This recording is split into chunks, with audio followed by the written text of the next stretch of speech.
Ayan si Tikyo, oh. Ilang araw yan nawala dito sa tindahan. Kasi sunod siya na sunod dun sa pusang babae. Hindi niya alam ang sinusundan yung pusang babae, buntis na. Ngayon nanganak na. Nung nanganak na, ayaw niya na rin. Nandito na uli siya sa tindahan.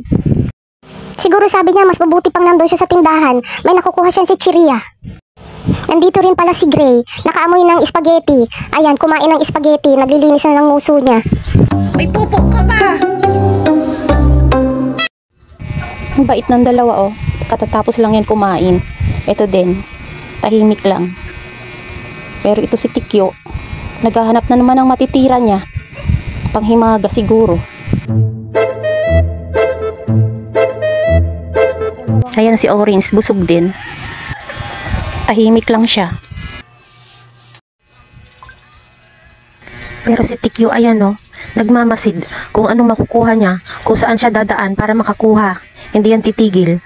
Pero pag may bantay, tahimik na. Alam niya hindi siya lulusot.